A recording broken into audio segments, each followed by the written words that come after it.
Picture this. It's high noon on a beautiful Thursday in September 1920. The air in lower Manhattan is thick with the scent of possibility and cigar smoke. Wall Street, the absolute nerve center of American wealth, is buzzing. Brokers are rushing, messengers are darting, fortunes are being made and lost in the blink of an eye. Then, right as the clock strikes 12, a sound tears through the city that is so loud, so violent. It doesn't just break the glass. It shatters the American dream itself. A cart, standing innocently on the corner, explodes. Steel, shrapnel, and horse parts fly like deadly rain. 38 people dead, hundreds wounded, and a nation left asking, who would dare attack the symbol of our power? This is the story of the 1920 Wall Street bombing, a mystery that was never solved, but whose impact changed America forever. Get ready to step back into the chaos of that day, September 16, 1920.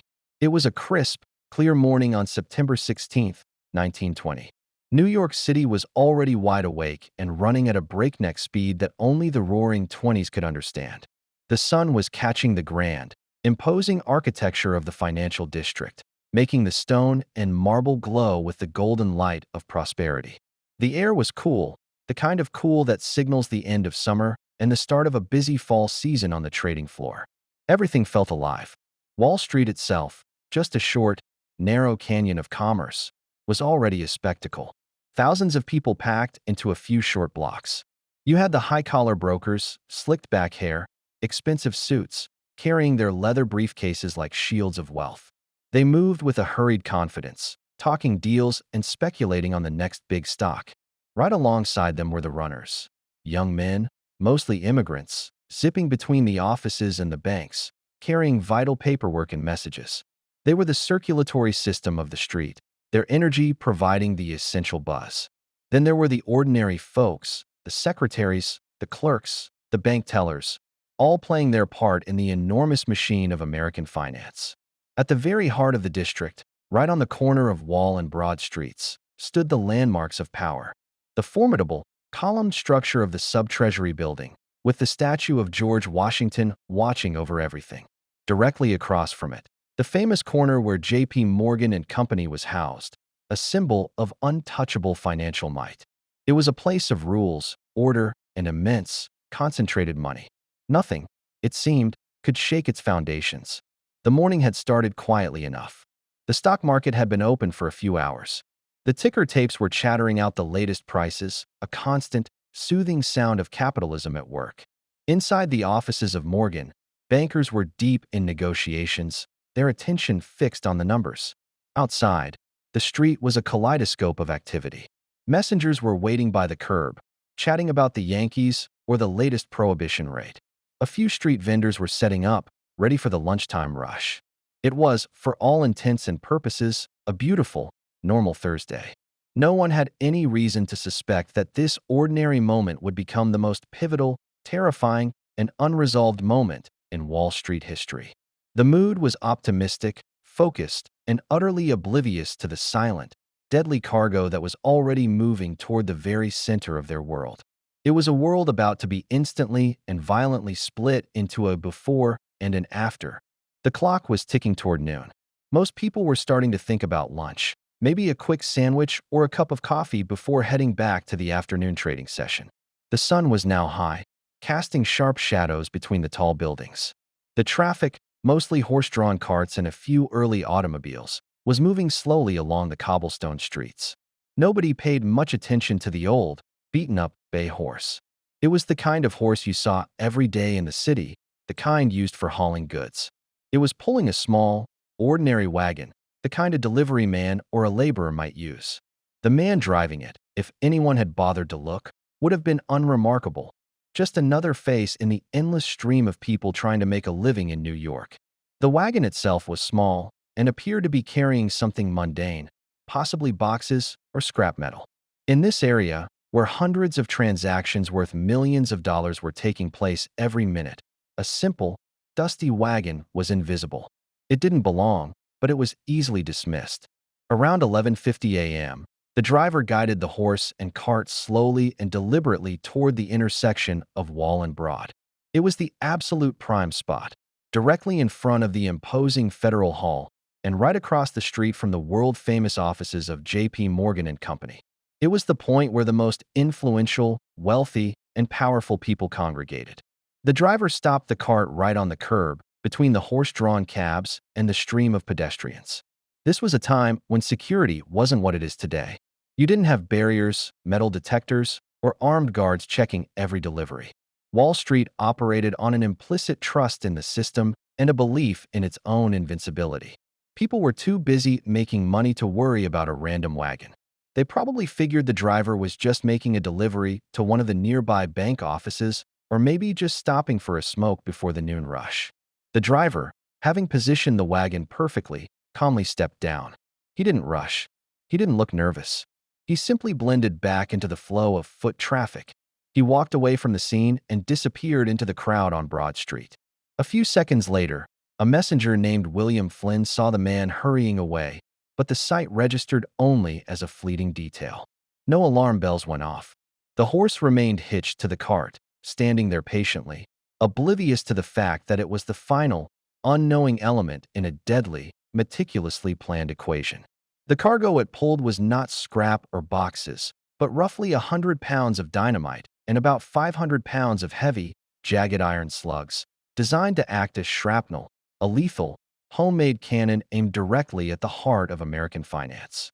The moment the clock in the Federal Hall Tower began to toll noon, the world changed for everyone on Wall Street. 1 second, there was the typical symphony of the financial district, the shouts of street vendors, the clatter of horse hooves on the cobblestones, the murmurs of deals being discussed, the distant clang of a trolley. The next second, there was only the sound of the universe ripping apart. The explosion wasn't just loud. It was deafening, concussive, and overwhelming. The dynamite in the cart went off with a force that sent a shockwave blasting through the narrow street canyon. The force was so immense that it practically vaporized the horse and cart, turning the iron slugs into deadly projectiles that tore through the air at supersonic speed. The initial flash was blinding, followed by a thick, dark, choking cloud of smoke and dust that instantly enveloped the entire intersection. For those standing close, the effect was immediate and catastrophic. People were literally picked up off their feet and thrown against the marble walls of the buildings. Shrapnel, pieces of the cart, pieces of the horse, and the hundreds of iron slugs raked the street and the facades of the buildings. Windows in every direction shattered, sending sheets of glass raining down onto the chaos. The first victims were the people who had been milling about the curb, the messengers, the clerks, and the young runners waiting to be sent on their next errand. They bore the brunt of the blast, instantly killed or grievously wounded by the flying metal. On the steps of the sub-treasury, people fell where they stood.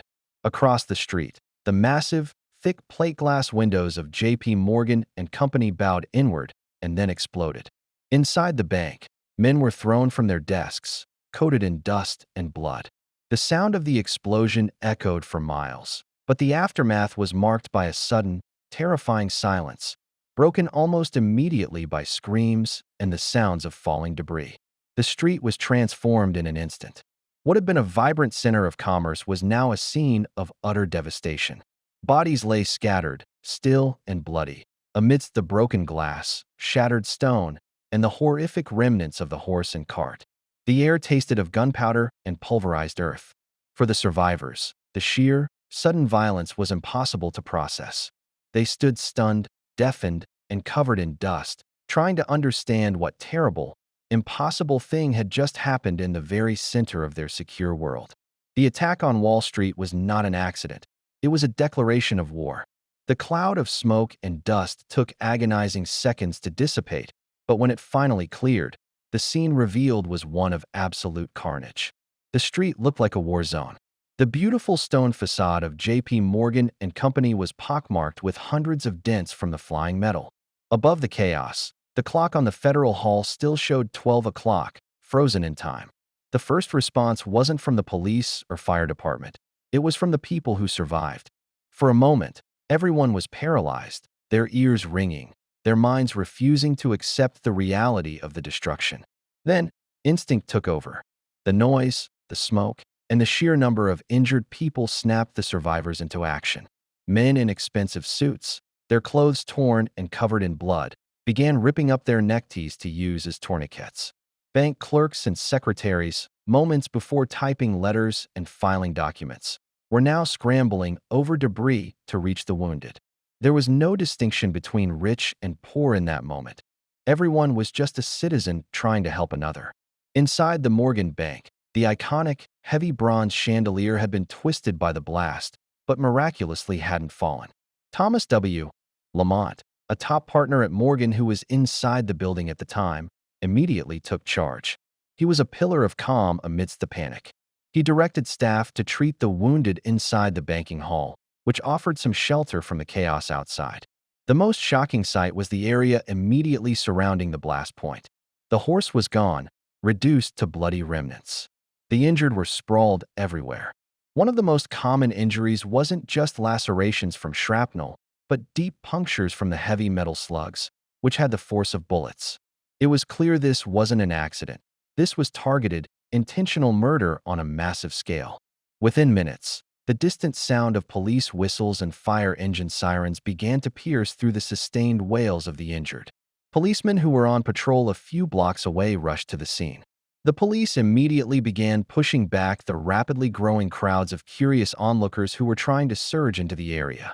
The challenge was immense, stabilizing the wounded, securing the area against further danger, and, perhaps most importantly, figuring out what exactly had happened and who was responsible for turning the most important street in America into a slaughterhouse.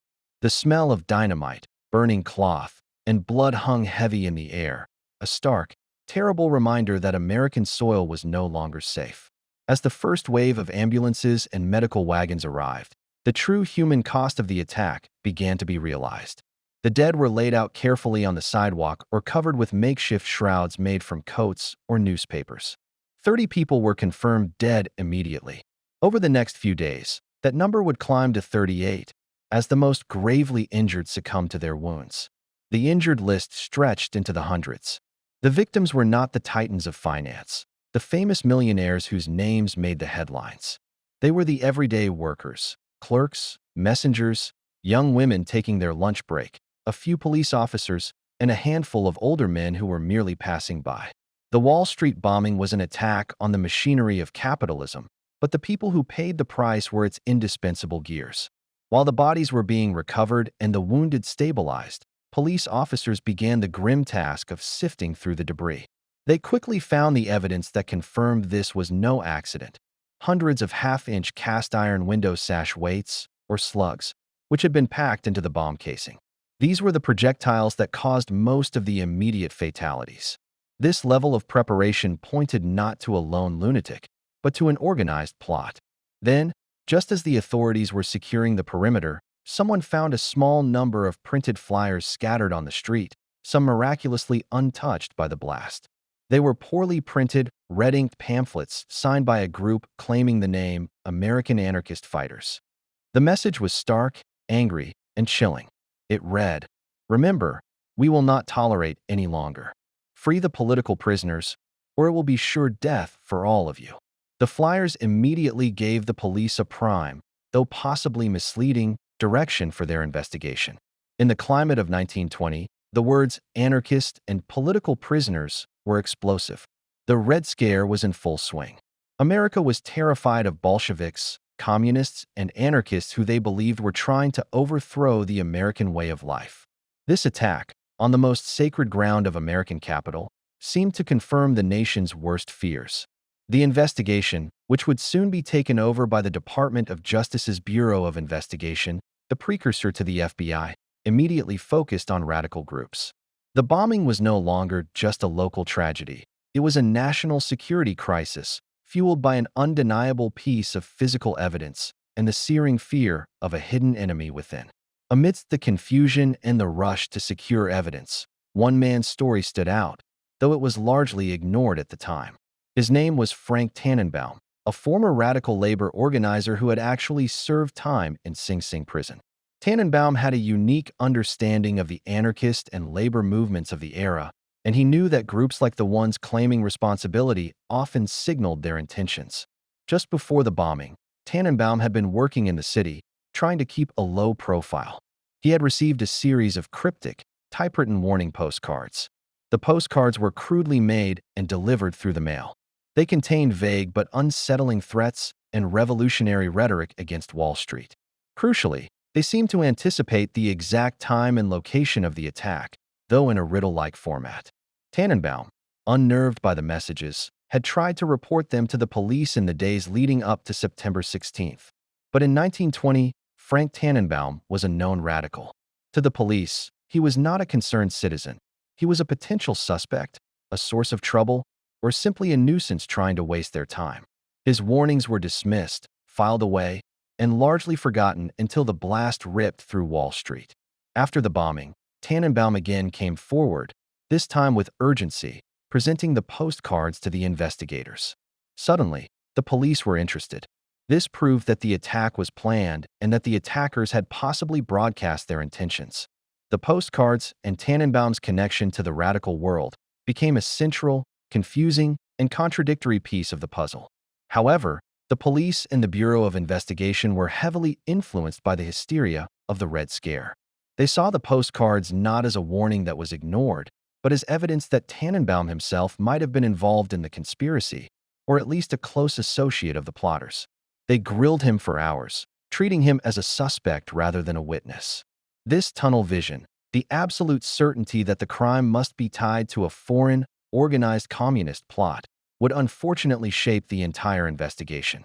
While the physical evidence pointed to dynamite and iron slugs, the ideological evidence pointed to anarchists, and the authorities were determined to prove that connection, even if it meant sidelining or dismissing crucial, confusing details like Tannenbaum's pre-blast warning. The sheer scale and political implication of the Wall Street bombing demanded a federal response. Within hours of the blast, agents from the Bureau of Investigation, BOI, led by the ambitious and intense William J. Flynn, were on the scene. The BOI, under Attorney General A. Mitchell Palmer, was already deeply involved in rounding up suspected radicals across the country. The famous Palmer raids were a recent memory. For them, this attack was the ultimate justification for their ongoing war against the perceived threat of domestic revolution. The investigation was immediately organized into a massive effort, but it was heavily skewed from the start. They weren't looking for just a bomber. They were looking for the conspiracy. The BOI agents moved quickly, seizing the physical evidence, fragments of the wagon, pieces of the harness, and hundreds of the iron slugs. They even managed to piece together some remnants of the dynamite casing. They consulted with explosives experts, trying to determine the source of the high-grade industrial explosive used. The focus, however, remained squarely on the radical groups. Agents fanned out across New York and beyond, infiltrating known anarchist and communist cells. They brought in every known radical leader and sympathizer for questioning. The dragnet was wide, catching many people who had nothing to do with the bombing but were guilty only of holding unpopular political beliefs. One key discovery was the horse's shoe. Amid the wreckage, a blacksmith was able to identify a unique, custom-made horseshoe, a detail that provided a brief glimmer of hope for tracking the horse's owner. Investigators pored over blacksmith records across the city, convinced that the simple task of tracking where the horse was shod would lead them directly to the conspirators. For days, they chased this one physical clue, but the trail went cold. Either the horse had been brought in from far away, or the records were incomplete, or the blacksmith who shod the horse had been too busy to remember the detail. The horse, the innocent victim of the plot, turned out to be one of the most frustrating pieces of evidence. Despite the intense effort and the thousands of interviews conducted, the BOI's political prejudice became a crippling factor. They were so convinced they would find a large, organized, foreign-funded cell that they overlooked simpler possibilities and the testimony of those who suggested an isolated act.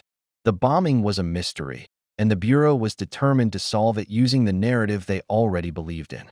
As the investigation intensified, the BOI began to focus on a specific, extremely radical Italian anarchist group known as the Galleanists. This group was named after its leader, Luigi Galleani, who advocated for propaganda of the deed, meaning revolutionary acts of violence to incite chaos and revolution. The Galleanists had been active in America for years, linked to earlier bombings. including the coordinated letter bombs sent to government officials the year before. This group fit the BOI's profile perfectly: foreign-born, deeply ideological, and with a history of using dynamite. The flyers found at the scene, though vaguely worded, resonated with Galleonist rhetoric, and the timing was suspicious. Many Galleonists had recently been deported by Attorney General Palmer as part of the Red Scare crackdown, and they might have sought revenge.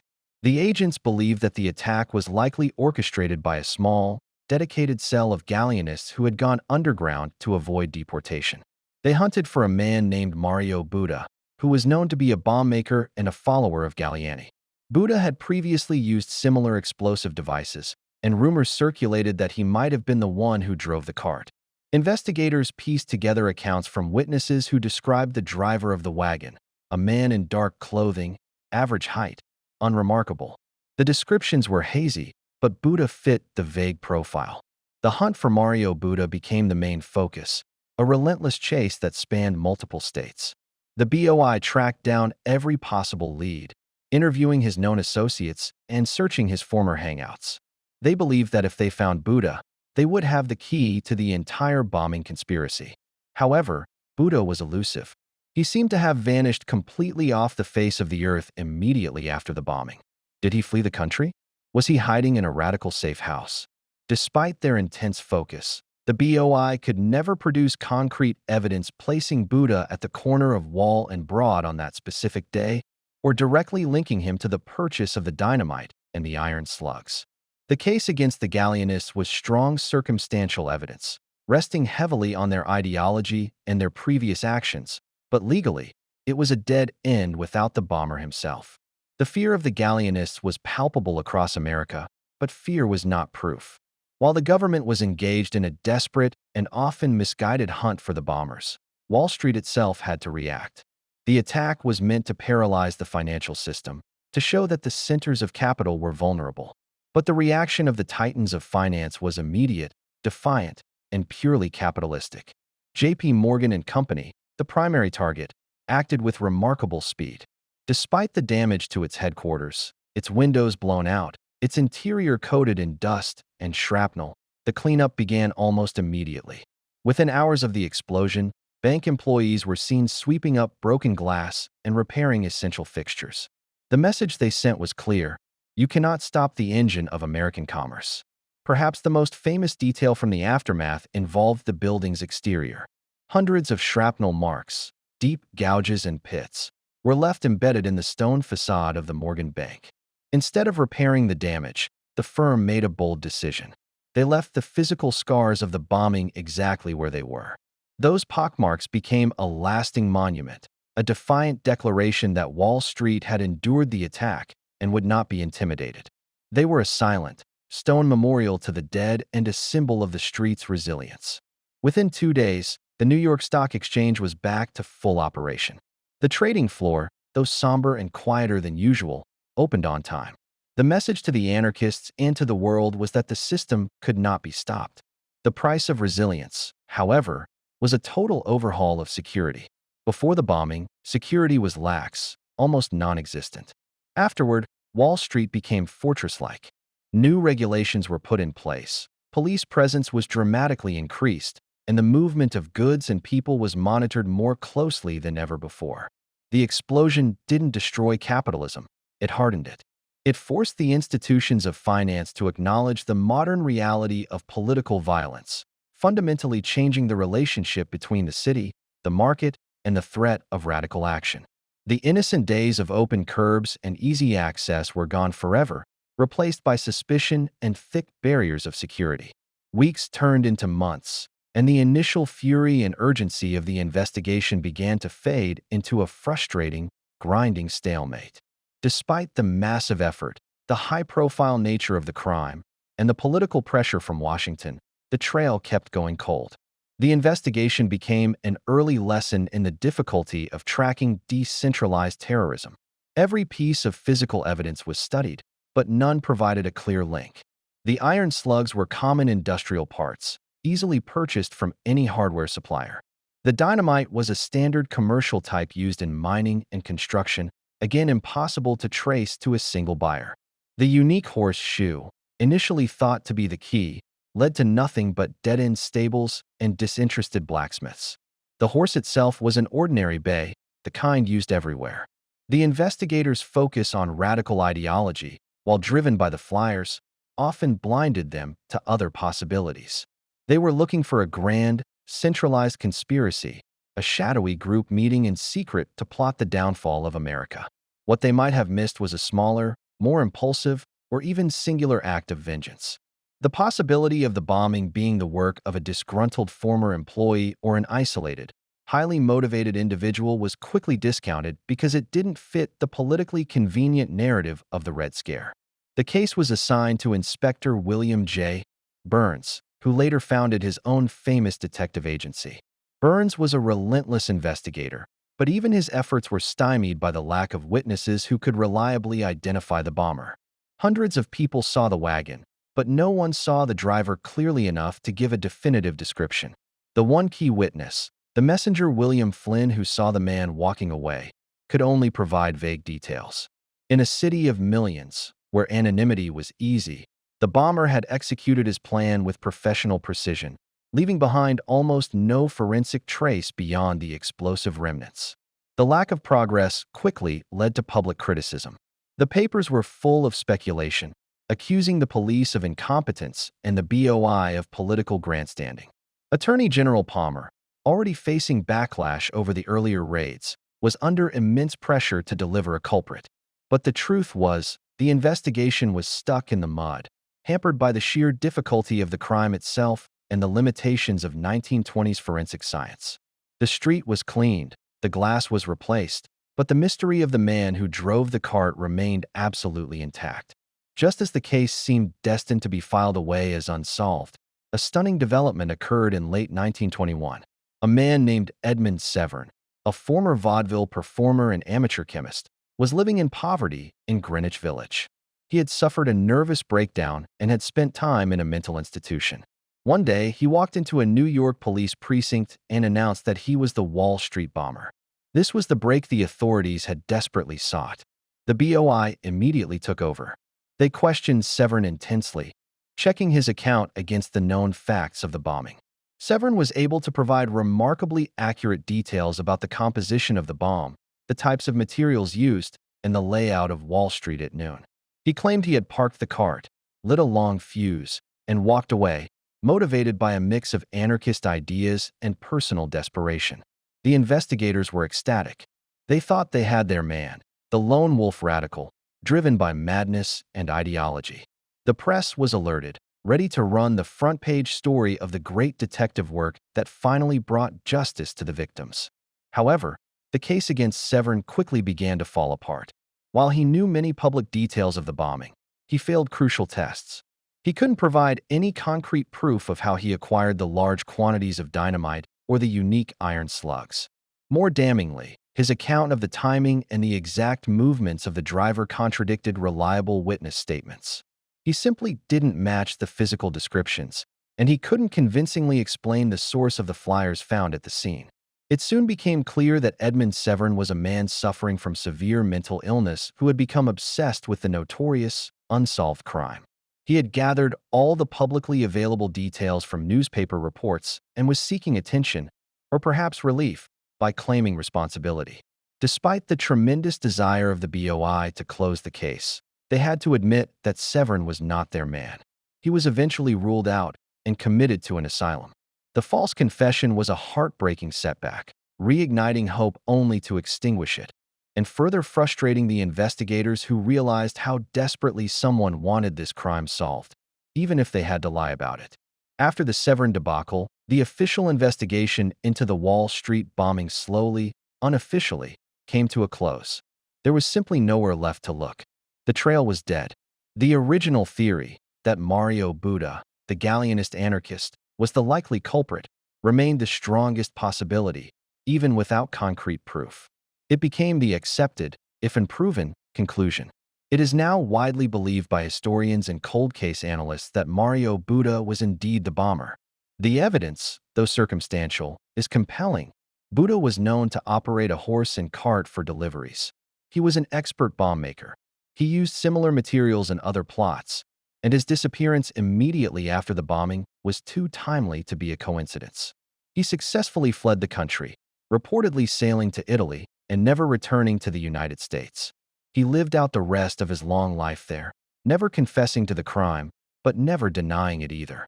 The U.S. government, however, never issued a warrant for his arrest and never officially closed the case, letting it linger in a perpetual state of open but inactive. They could not charge him, and they could not bring him to justice.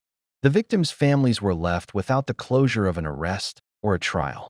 The city of New York was left with a scar on its financial heart and the unsettling realization that an enemy, once underestimated, could deliver such a devastating blow and simply walk away. The impact of the unsolved case was profound.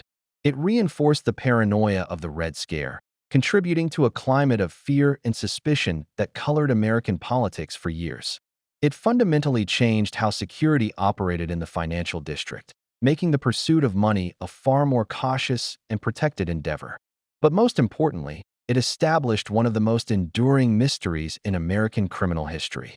The Wall Street bombing became a symbol, a moment where American power was violently and anonymously challenged, and the challenge was never fully answered. The identity of the man who lit the fuse, whether he was Mario Buddha or someone else entirely, was swallowed by the chaos and fear of the 1920s. The 1920 Wall Street bombing didn't just fade into history. It became a deep, dark footnote in the American consciousness, often overshadowed by the larger movements of the time like Prohibition, jazz, and the rise of consumer culture. But its legacy in law enforcement and national security was immense.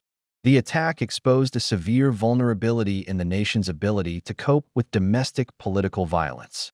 The failure to solve the case was a major embarrassment for the newly formed Bureau of Investigation. This failure fueled the young J. Edgar Hoover, who was rising quickly through the ranks of the BOI. He learned a crucial lesson from the bombing. An efficient, centralized intelligence agency was required to track and neutralize radical threats. The bombing became a justification for the massive expansion of the BOI's surveillance and intelligence gathering capabilities in the years that followed, laying the groundwork for the modern FBI. The intense focus on radical groups, though sometimes misplaced and excessive, was cemented by the trauma of September 16th. The bombing also marked a turning point in how Americans viewed political violence. Before 1920, acts of terrorism, though frightening, often felt like isolated incidents. The Wall Street attack, right in the center of the nation's financial and symbolic power, made the threat feel existential and pervasive. It was an attack on an idea, the idea of unfettered American economic success. For years afterward, every suspicious package, every loud noise, and every anti-establishment flyer was viewed through the lens of that devastating noon hour. The physical scars on the Morgan building remained a visible reminder. Tourists and locals alike would point to the pockmarked stone, a silent classroom teaching a lesson in resilience and fear. The fact that the bomber had escaped justice only amplified the sense of unease. It suggested that there were hidden enemies among them, capable of striking without warning and disappearing without a trace. The bombing was a foundational event that quietly shaped America's internal security policy, transitioning the nation from an open, trusting society to one deeply preoccupied with surveillance and domestic threats, a mentality that persists to this day. The fear it generated was a tool that lasted far longer than the explosive itself. While the newspapers focused on the anarchists and the failed investigation, the real story lay with the 38 lives violently cut short and the hundreds of families shattered by that terrible noon. The victims were, as mentioned, the working class of Wall Street, the engine room of the economy. They were young, eager to make their way in the world, or older men supporting their families. Take, for instance, the many young messengers, often recent immigrants, who were waiting by the curb to collect papers. They were the fastest runners in the district, full of energy, and they were the ones standing closest to the blast. Their loss didn't just mean a funeral. It meant the instant removal of a primary breadwinner for a family living in a cramped tenement apartment. The financial giants, like J.P. Morgan and Company, did offer some compensation and support to the families of the victims, a gesture that was both humanitarian and necessary to maintain the image of the resilient street. For the survivors, The recovery was long and difficult, often involving permanent physical and emotional scars. The mental trauma of such a sudden, violent event was rarely understood in the 1920s. Many people struggled with what we now call shell shock or PTSD, unable to return to the loud, bustling environment of the financial district. The sense of security they had once felt, the feeling that they were safe in the heart of America's power, was irrevocably shattered. One of the most poignant details was the fate of the horse. Often an afterthought in the tragedy, the poor animal was an innocent casualty. Its destruction was not just a biological fact. It was a psychological element of the crime, a way for the bomber to deliver the weapon without personal risk, turning a familiar, daily sight into a deadly Trojan horse. The memory of the carnage, the sudden transition from prosperity to absolute horror, remained with every person who was there. The bombing was not just an attack on a bank. It was an attack on the collective emotional stability of a city, leaving a community of victims who had to carry the silent weight of an unresolved tragedy for the rest of their lives. Decades passed. The scars on the Morgan building weathered and darkened, becoming part of the familiar cityscape. The Wall Street bombing never produced an arrest, a conviction, or a clear public resolution. It remains officially unsolved. This failure is what makes the story so deeply compelling and troubling in American history. The strongest and most commonly accepted theory remains the one involving Mario Buda and the Galleonist anarchists. This theory suggests that the bombing was an act of personal and ideological revenge, a final, desperate act of propaganda of the deed before the movement was effectively stamped out by the Palmer raids. Buda's convenient and permanent disappearance strongly supports this idea. He achieved his goal, a devastating act against the heart of American capital, executed anonymously and with complete impunity.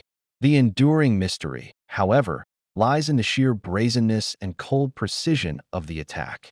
To park a massive bomb at noon, in the most heavily watched and wealthy corner of the country, and walk away unnoticed, it speaks to a level of calculated execution that is chilling. Was it truly just Buda, or was there a larger, more sophisticated operation that was simply too clever for the early BOI to track? The story of the 1920 bombing is ultimately a story of fear and reaction. It's about how an open society grapples with an invisible, ideological enemy. Wall Street survived. The economy rebounded. America moved on to the glittering decade of the 20s. But the innocence was gone.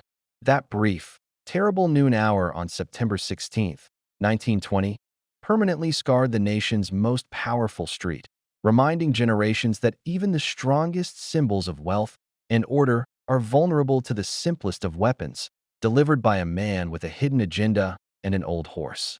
The questions remain hanging in the air of that narrow street canyon. Who did it? And why did they get away with challenging the very power of the United States? The dust settled a century ago, but the mystery continues to echo. And that, listeners, is the story of the 1920 Wall Street bombing. A tragic moment of American history where the promise of the Roaring '20s met the brutal reality of radical violence.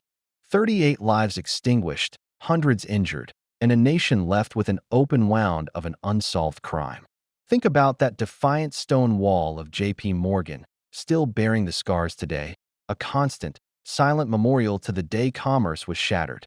The question remains, if Mario Buda truly was the man who drove that cart, what allowed him to disappear so completely and escape the massive manhunt that followed? Was it brilliant planning, or was it the investigators' tunnel vision that allowed him to slip away? Thank you for joining me for this deep dive into one of America's most persistent mysteries. If you found this story compelling, please hit that like button. It helps us bring more history to you. Let me know what you think in the comments below.